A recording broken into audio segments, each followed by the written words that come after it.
소설 중에 이 뻐꾸기 둥지 위로 날아간 새라는 소설이 있습니다. 그런데 이 소설의 제목이 잘못된 것이죠.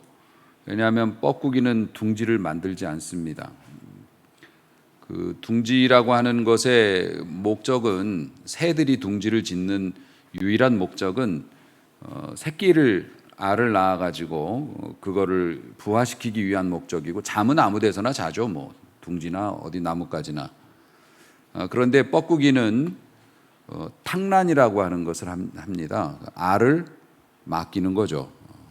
사실 말이 좋아 맡기는 거지, 아주 비열한 방법으로 번식을 하죠.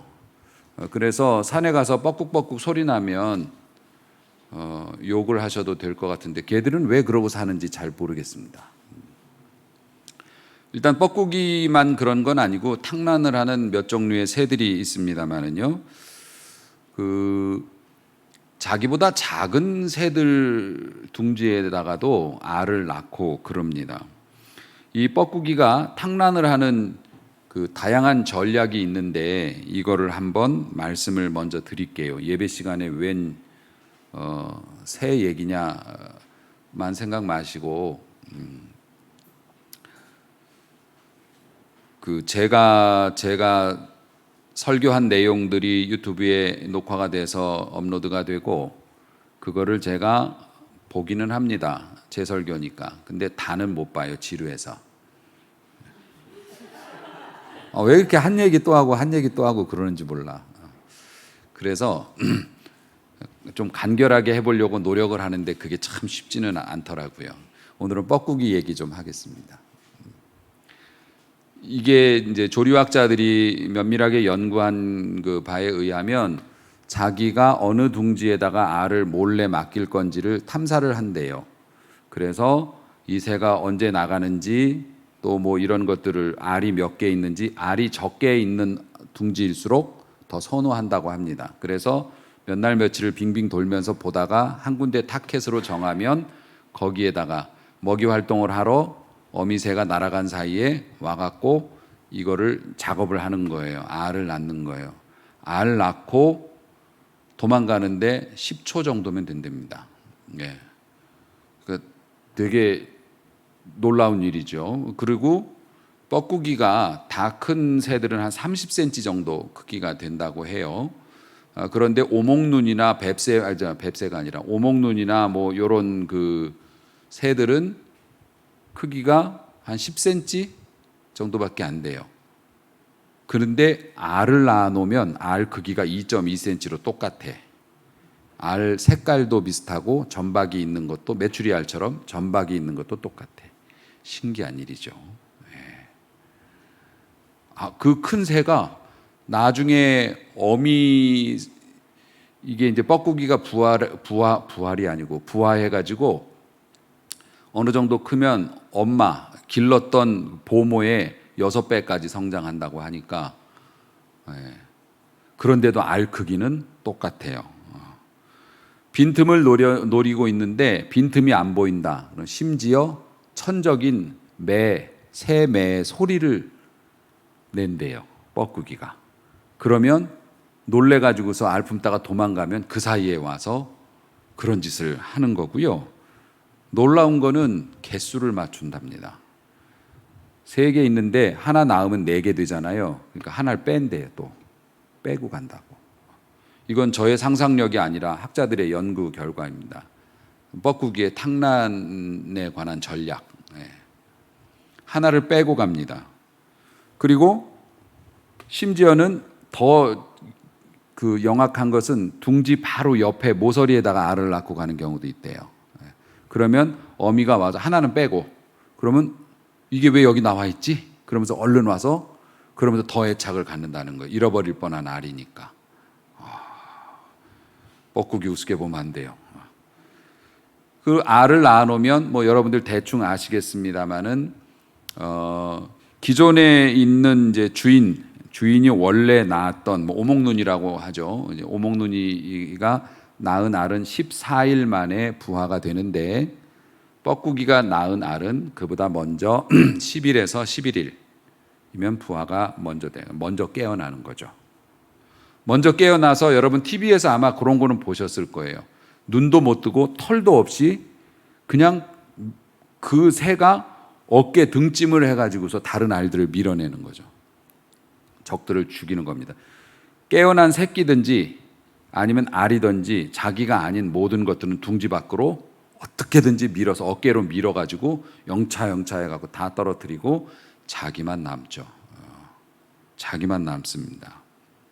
그리고 3주 정도, 한 21일 정도 엄마가 물어다 주는 걸 먹으면서 몸집을 불린다는 겁니다. 그래서 얘가 날아갈 때쯤 되면 엄마보다 엄청나게 큰 거죠. 예. 어마어마하게 큰데 엄마는 그걸 계속 갖다가 허리가 휘어지게 갖다 먹이는 거예요. 애가 왜 이렇게 크지? 그러면서 계속 먹이는 거예요. 이상하네. 우리 집안에 이상한 애가 나왔어. 그러면서 계속 먹이다가 나중에는 엄마가 너무 힘들어서 도망가는 경우도 있대요. 이게 답이 없으니까 그런 경우도 있어. 탕란에 실패하는 경우도 있지만 대개의 경우에는 죽기 살기로 물어다가 6배까지 몸집을 키우면 그때부터는 둥지 주변에서 이상한 소리가 나요. 뻑꾹. 무슨 소리일까요? 친엄마가 근처를 날아다니면서 울어. 나오라고. 거긴 네 집 아니라고 나와. 본능에 이끌려서 얘가 날아가는 거예요. 네. 날아가는데 저는 마지막 대목에서 치를 떨었어요. 그렇게 날아갔잖아요. 그럼 이제 엄마가 혼자 남은 거잖아요. 키운 엄마가. 근데 일주일 정도를 멀리 안 가고 근처에 있다가 밥 먹을 때 되면 와서 밥 먹고 간대요. 끝까지 빼먹는 거지. 일주일 정도를 완전히 날아가지 않고 근처에서 머물다가 배고프면 와서 자기 엄마한테 밥 달라고 해서 밥 다 챙겨 먹고 그리고 어떻게 됩니까? 빠이빠이. 영원히 끝. 영원히 끝. 와, 이 모든 일이 가능한 이유가 뭘까? 뻐꾸기가 지나치게 영리한 걸까? 오목눈이가 바보인 걸까?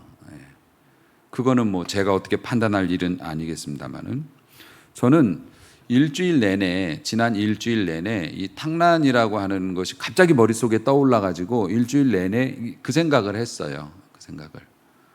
어쩌면 우리가 오목눈이 같이 사는지도 모른다고요. 우리가 잠깐 방심한 사이에 사탄이 우리의 마음속에 알을 낳은 거죠. 우리가 잠깐 교만했던 사이에 뭐 하나님 없어도 괜찮아. 뭐 요즘 잘 되는데 이런 마음 먹는 사이에 우리한테 와서 알을 낳았어요. 그릇된 것을 원하는 욕망, 욕심, 그리고 지나치게 빨리 찾아온 성공, 막 모든 일이 잘 풀리는 거. 그러니까 이거를 놓치지 않으려고 우리가 애를 쓰는 거죠. 그런데 이 성공, 그릇된 욕망 이런 것들이 우리의 마음속에 있는 선한 것들을 밀어내기 시작합니다. 그래서 사업에 눈이 멀어서 성공에 눈이 멀어서 혹은 뭐 정치한다고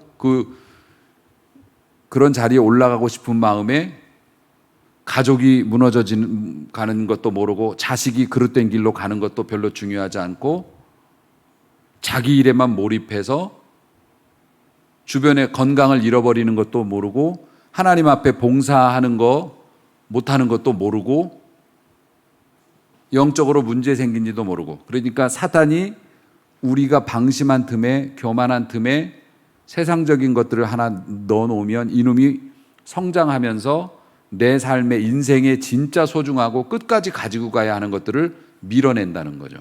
다 죽여. 봉사하는 기쁨도 소중히 여기지 않고 그러다가 어떻게 됩니까? 우리의 몸집의 6배 이상 커져도 그걸 유지하려고 계속 무리를 하는 거죠.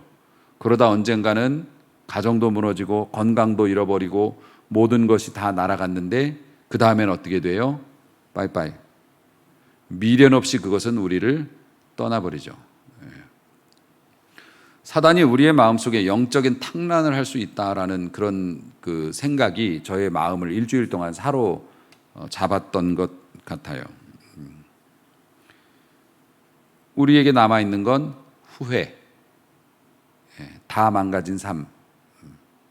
그러면 은혜 아래 있는 자들은 그때 회개하고 주님께 돌아오면 좋지만 회개의 기회가 그렇게 아무한테나 막 주어지는 것도 아니어서 대개 그 정도까지 갈 동안 돌이키지 못한 자들은 주님께 등을 돌리고 말죠. 불쌍한 인생이 되는 겁니다.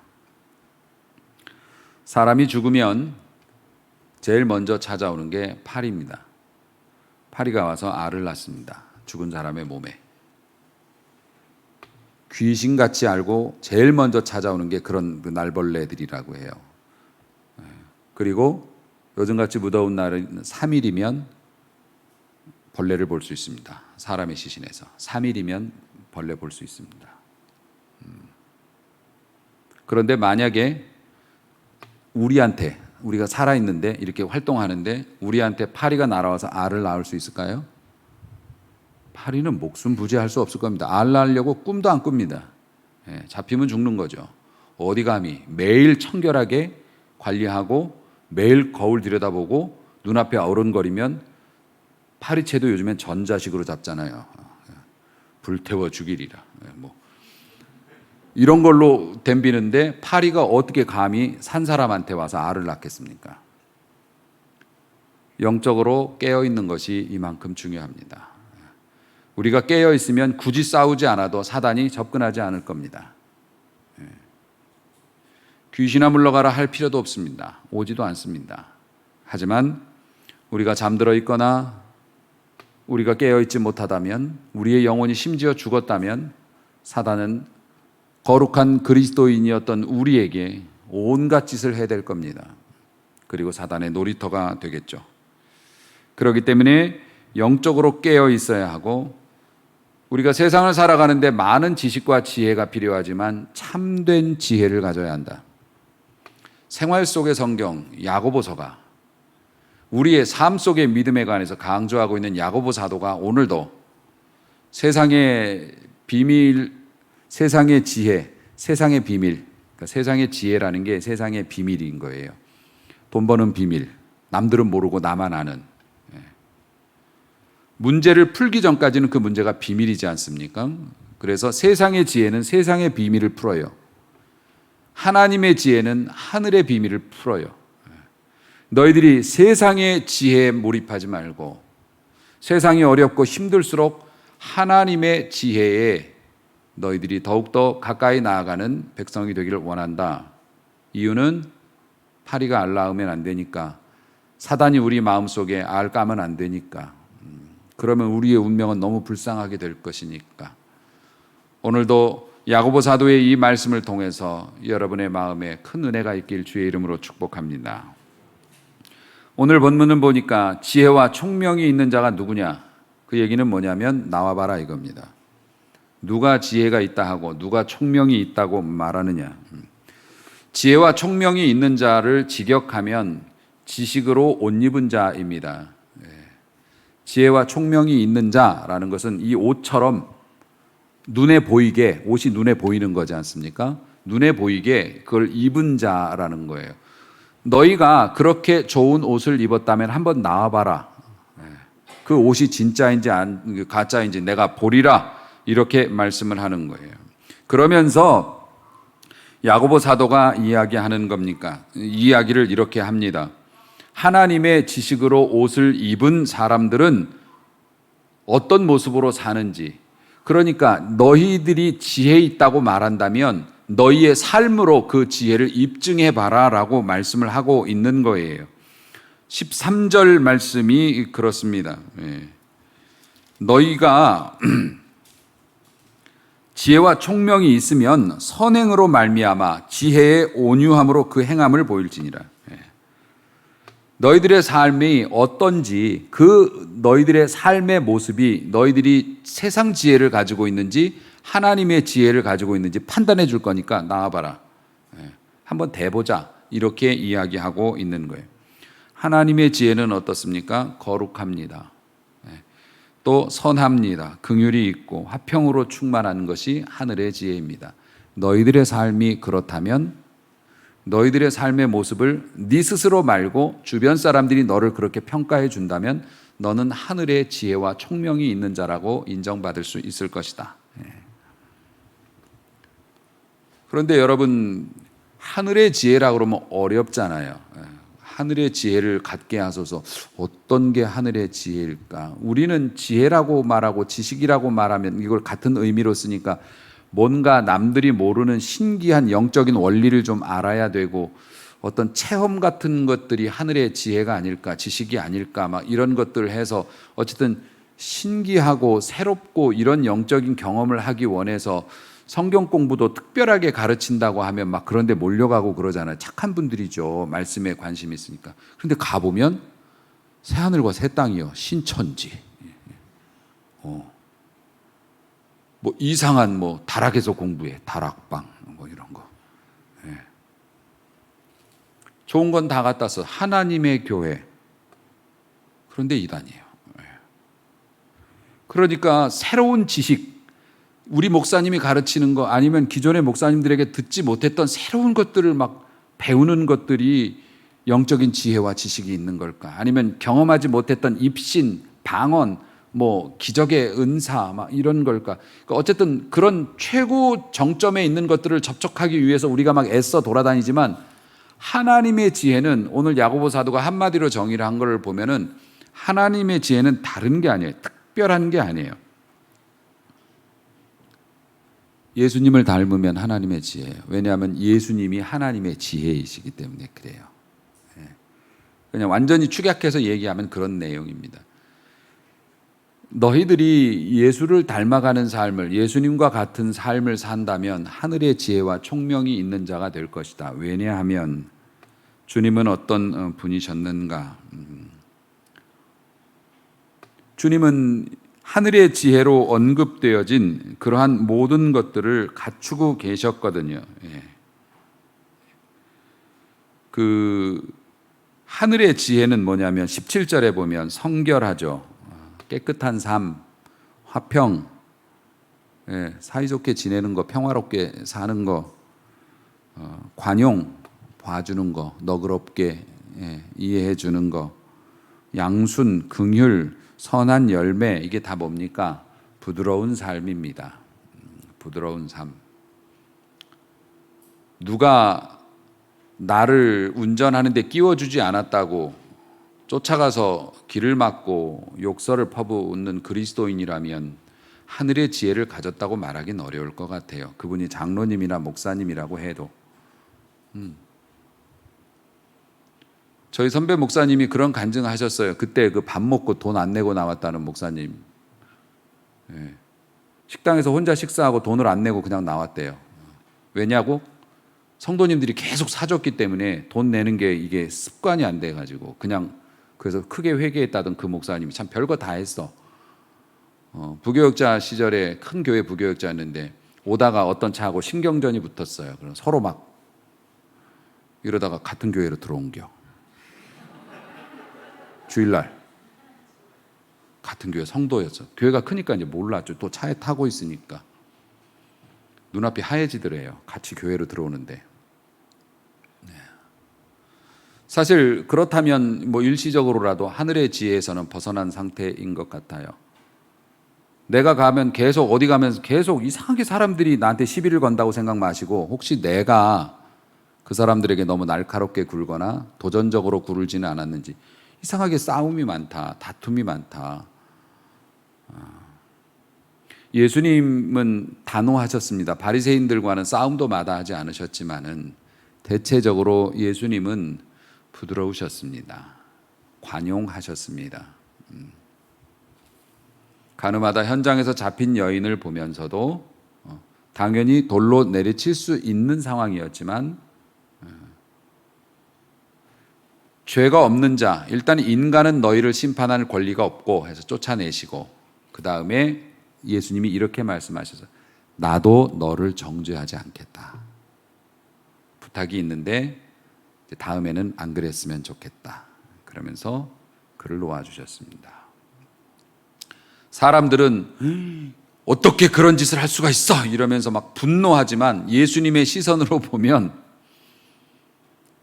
너희들이 형제를 미워하고 거짓말하고 그 사람을 매기기 위해서 없던 얘기 지어내고 은근히 돌려까고 이러는 거나 나는 너나 그렇게 큰 차이 없다고 본다. 예수님은 그래서 너그러우실 수 있었던 거죠. 내가 너희들도 용서했는데 너도 용서해 줄 수밖에 없지.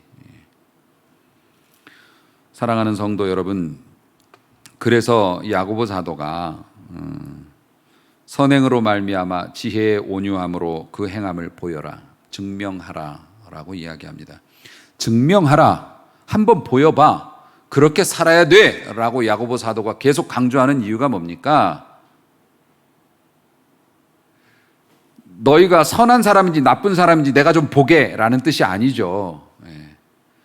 하늘의 지혜를 갖고 있지 못하면 마귀가 와서 알라니까 그래요. 마귀가 알을 낳아서 내 것도 아니고 내 것이 될 수도 없고 내가 감당할 수도 없는데 그것 때문에 내 인생 노심초사하면서 내 인생의 소중한 시절을 다 보내. 헛된 것에 쏟아부으면서 소중한 시간과 사람들, 내 자식들 소중한 것에 쏟아부어. 정말 귀한 거 누려보지도 못하고 그 세월 다 지나갔어요. 병원에 갔는데 의사 선생님하고 이제 동네 병원에서는 이렇게 하시잖아요. 젊은 의사 선생님이셨어요. 젊은 의사 선생님인데 뭐 이런저런 이야기를 하다가 제가 그런 말씀 드렸어요. 여기에서 일하신 지 몇 년 됐나요? 그 10몇 년 됐대요. 그러니까 보니까 뭐 아마 결혼 초기부터 그때까지 일을 하신 것 같아요. 그분 연배로 봐서는. 제가 무심코 그런 말을 했어요. 아이고, 선생님은 가장 좋은 때를 이 좁은 방에서 지내셨네요. 의사 선생님들 아침에 출근해서 저녁 때 퇴근하고 집에 가서 뭐 잠깐 뭐 하다가 또 아침 되면 또 와가지고 그거 지키고 있어야 되잖아요, 병원. 그리고 맨날 아픈 사람들 바라보면서 약 지어주고 이제 또 계속 그런 것만 반복하시니까 가장 아름답고 소중한 시절을 여기 앉아서 보내셨네요. 그랬더니 정말 그렇네요라고 이야기하더라고요. 물론 훌륭한 일을 하셨고 또 다들 그렇게 살지 뭐 어떻게 삽니까 그러면. 그런데 그게 소중한 시절이었다는 것조차도 이해를 못하고 지나왔던 거죠. 지금은 너무 좋은 시절이고. 지금 저도 뭐 나이가 적지는 않습니다만은 굉장히 소중한 시간을 보내고 있습니다. 너무 감사하고 행복한 시간을 보내고 있고 이 시간을 정말 소중히 여겨서 소중히 쓰려고 항상 마음을 그렇게 먹고 있어요. 여러분들 보는 것도 큰 즐거움이고 자랑이고 감사하죠. 어디 가서 이런 은혜와 축복을 내가 받을 수 있을까? 그런 마음이 들면 어떻게 됩니까? 온유해집니다. 좀 편해져요. 누가 좀 실수해도 바락바락 그렇게 하지 않습니다. 세상의 회사나 이런 데서도 요만한 실수도 용납을 못하고 막 과격하게 화내시는 분들이 있어요. 세상의 지혜를 가지면 그렇게 됩니다. 그것에 목숨을 걸 일이 아닌데 목숨을 걸어요. 그래서 본인도 힘들고 주변도 힘들게 하고 정말 그렇게 삽니다. 하늘의 지혜를 가진 자는 우리 주님을 본받아서 관용이 있습니다. 너그러움이 있죠. 사랑하는 성도 여러분, 그래서 야고보 사도가 우리가 그동안 야고보서를 봐왔는데 하늘의 지혜를 가진 사람들이 사는 법에 대한 강의를 사실 한 거예요. 그 중에 첫 번째가 뭐였냐면 길들여진 혀, 언어에 대해서 우리가 한번 말씀 봤죠. 길들여진 혀, 좋은 말로 일단은 좋은 분위기를 가지고 살아라. 기왕이면 좋게 말하고 좋은 말로 하나님께 영광 돌리는 말로. 그 다음에 어떻게 됩니까? 그러니까 온전한 혀를 길들인 다음에 그 다음에 예수님의 온유함을 가지고 그분의 짐을 나누어진다. 주님이 이렇게 말씀하셨어요. 나의 멍에를 메라. 나의 멍에를 메라. 그 얘기는 뭡니까? 나하고 같이 멍에를 매자지 내 멍에를 네가 매야 돼. 이게 아니에요. 우리가 주의 일을 할 때 여러분들이 믿음으로 일을 하는 게 다 주의 일이에요. 밖에서 일을 해도 믿음으로 일하면 다 주의 일이고, 주님 앞에 영광 돌린다 생각하면 다 주의 일이고 그렇습니다. 세속의 일을 해도 내가 이걸로 열심히 일해서 세상을 이롭게 하고 다른 사람을 편안하게 하고 즐겁게 해주고, 그리고 물질을 벌어서 내 가족들을 편안하게 해주고, 또 하나님 앞에 내가 물질로도 쓰임 받을 수 있는 기회를 가질 수 있고, 이렇게 되면 이것도 귀한 일이에요. 너희들이 온전한 혀를 가지고, 길들여진 혀를 가지고 삶을 살아가고, 그 다음에 주님과 함께 멍에를 지는데, 우리 인생의 직업도 멍에인데요, 주님이 나의 멍에를 지라고 하는 것이, 내가 그런 마음으로 일을 하면 내 일에 주님이 어깨를 같이 대주신다는 겁니다. 아멘. 나의 멍에를 매라는 것이 바로 그런 거. 꼭 교회 와서 뭘 하라는 얘기만이 아닙니다. 나의 멍에를 매라는 게. 내가 주님을 사랑하고 주님의 뜻을 따르기 원합니다라는 하늘의 지혜를 가지고 주님이 기뻐하실 만한 일들을 어떤 일이든 감당하면 나 혼자 하는 게 아니에요. 그때부터는 주님이 같이 도와주시는 겁니다. 그래서 사업을 해도 주님의 마음에 합한 사업을 하면 주님이 영업해 주시는 줄로 믿으시기 바랍니다. 주님이 도와주시고 다 뒷배가 되어주시는 겁니다. 이거는 법에도 저촉이 안 돼. 그리고 잘 될수록 존경받습니다. 잘 될수록 교도소에 가까워지는 게 아니라 잘 될수록 존경받는, 믿음으로 하는 일들은 그렇고, 자녀를 양육하거나 공부하는 학생들도 말이죠. 내가 이거 공부해가지고서 아무도 나를 깔보지 못하게 만들겠어, 그런 생각만 하지 말고, 내가 이 공부하고 많이 이렇게 열심히 해서 내가 멋진 일꾼이 돼서 우리 주님께서 원하시는 일들을 하고, 우리 뭐 좋은 일들, 다른 사람을 기쁘게 해주는 일도 하고 유익을 주는 일을 할 거야라는 그런 마음으로 공부하면 지혜자 되신 주님께서 과외 선생님 돼 주십니다. 아멘. 아멘. 3번을 찍어라 이렇게 말은 안 하시지만, 찍을 필요가 없게. 1등 하던 애가 점수 몇 점 떨어졌다고 목매고 그러면 그게 인생 바로 산 겁니까? 자살하고 그러면 이게 바로 산 거냐고. 1등 놓쳤다고. 아니요. 몇십 등 하면서도 행복하게 사는 사람 많아요. 그거는 세상의 지혜를 추구해서 그렇습니다. 사랑하는 우리 성도 여러분, 결국 저는 이 말씀을 이렇게 정의를 했습니다. 지혜로운 사람은 어떤 사람인가? 특히 그리스도인에게 있어서 하늘의 지혜와 총명을 가진 사람은 어떤 모습인가? 저는 이렇게 정의했어요. 나도 천국 가지만 나 때문에 다른 사람도 천국 가는데 도움을 줄 수 있는 사람으로 살면 하늘의 지혜가 있다고 저는 그렇게 봐요. 이걸 바꿔서 말하면 내가 너 때문에 교회를 안 가. 널 보면 교회 가고 싶은 마음이 없어. 그렇게 교회 열심히 다니고 헌금 갖다 바치면서도 네 행동이 그런 식이, 난 너무 상처돼서 너 때문에 내가 신앙생활을 못해. 이건 진짜 잘못된 거죠. 그런 건 생각도 마시고, 하늘의 지혜와 총명을 가진 하늘의 복을 받는 자, 진짜 지혜로운 사람은 어떤 사람이냐? 내가 가는 천국, 나 때문에, 내 덕분에 같이 가고자 하는 사람이 생기는 삶, 이거면 충분하다고 저는 믿습니다. 어디 신비한 입신 방언 이런 거 안 하셔도, 주시면야 감사하게 받겠지만 그런 거 없어도 나로 인해서 주님께 나오는 자들이 있게 된다면, 그러면 여러분이 하늘의 지혜와 총명을 가졌다고 말씀드릴 수도 있을 것 같습니다. 하늘의 지혜자는 구원을 향해서 걸어가면서 다른 이들의 짐이 있으면 함께 나누어지고, 어려운 거 같이 나눠지고, 그래서 여러분들 일찍 나와서 성가대도 하고, 일찍 나와서 힘들지만 주방에서 봉사도 하고, 손해 봐가면서 내게 얻어지는 게 없어도 반주도 하고 다 이렇게 하는 거 아닙니까? 그게 뭡니까? 내가 구원의 길을 가면서 남의 짐을 나누어서 지고 고난을 나누고, 그리고 나보다 좀 못하거나 연약한 사람이 있어도 앞질러 가지 않고 버려두고 가지 않고 낮은 자세로 부드럽게 동행한다. 이게 예수님의 삶의 방식이었고 우리의 삶의 방식이어야 하고 더 큰 소원이 있죠. 우리 교회의 방식이기를 원해요.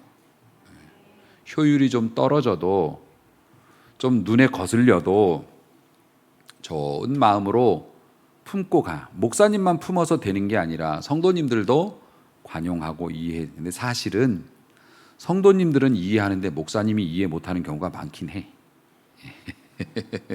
성도님들은 대화를 나눠보면 성도님들의 어떤 그 수준이 상당히 높습니다. 그래서 나는 도저히 못 참겠는데도 성도님들은 참으시죠. 이런 경우에 제가 놀라는 경우도 있었어요. 어쨌든 저만 잘하면 될 것 같고. 어쨌든 그런 교회. 사실 그 세상 지혜의 코드는 탐욕과 경쟁 그리고 선점입니다. 세상의 방식이 그렇잖아요. 더 많이. 끝까지 짜내. 마른 수건에서도 짜낸다. 더 많이. 그 다음에 경쟁. 내가 지면 죽는다. 밀리면 안 된다. 한 번 밀리면 안 된다. 그 다음에 그러기 때문에 선점 먼저 차지해야 된다. 오픈런 아시죠? 백화점 문 열면 막 뛰는 거. 선점. 이게 이제 세상의 지혜입니다. 그런데 그런 세상의 지혜로 인생 그런 컨셉으로 살면 시기심, 그 다음에 악한 다툼, 싸움이 끊이지 않습니다. 오픈런 점잖게 하시는 거 봤어요? 먼저 가시죠. 뭐 이런 게 어디 있어요? 오픈런인데 먼저 뛰어가서 명품을 잡아야지 싸게 살 수 있는 건데. 그래서 시기와 다툼과 내가 못 샀어. 쟤 때문에 쟤가 날 발 걸어서 넘어졌어. 이거밖에 더 있겠습니까? 인생이 남는 거는. 악한 지혜자가 사는 세상에서는 1등만 기억됩니다. 1등 말고는 별 의미가 없는 거예요. 그러나 선한 지혜자의 코드는 거룩함, 화평, 선함이기 때문에 1등도 1등의 의미가 있고 꼴등도 꼴등의 의미가 있어서 잘 조합해서 거룩한 공동체를 이루어요. 1등이 자랑스러운 건 내가 제일 먼저 선점했기 때문이 아니라 1등이면서도 꼴등을 버리지 않고 꼴등과 같이 좋은 것을 나눴기 때문에 1등이 자랑스러운 그런 것이 하늘의 지혜가 있는 공동체 또 하나님의 교회의 모습인 거죠. 그래야 되고. 그렇기 때문에 참 선생은 한 분밖에 없다. 우리 주님밖에 없으시다. 그러니까 그리스도를 본받기를 원하는 삶을 여러분들이 사시기를 주의 이름으로 축복합니다. 그렇게 해서 결국 얻어지는 게 뭐냐고요? 나의 행복, 하나님께 영광. 이게 우리 인생의 목표 아닙니까? 진정한 행복, 가짜 행복, 나중에 탈나는 행복 말고 진짜 행복, 끝까지 자랑스럽고 죽는 순간까지도 후회 없이 그런 진짜 행복, 그리고 하나님께 영광 되는 삶. 우리가 그것을 원하는 거니까 그것을 이루기 위해서라도 참된 지혜자는 어떤 것? 예수님의 삶의 모습을 닮아서 사는 것. 우리의 삶을 한번 들여다보세요.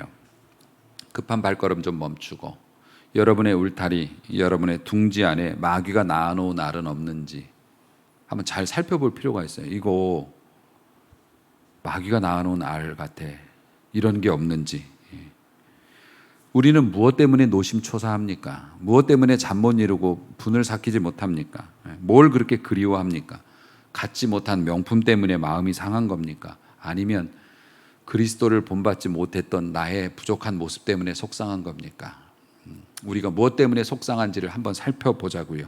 참된 지혜자가 돼서 감히 마귀가 우리의 삶에 가짜백의 알을 넣을 수 있는 마음도 품지 못하게 막을 뿐만 아니라 그리스도의 온유한 행실로 우리가 형제와 교회를 섬기고 나 때문에 천국의 길로 기쁘게 같이 걸어가기를 원하는 사람들이 생겨나는 것을 그걸 자랑할 수 있는 복된 성도, 참된 지혜자, 우리 모두가 그렇게 돼서 하나님께서 주시는 교회 안에서의 행복, 가정에서의 행복, 삶에서의 자랑스러움, 이런 것들이 여러분의 삶에 가득 넘칠 수 있게 되기를 주님의 이름으로 축복합니다.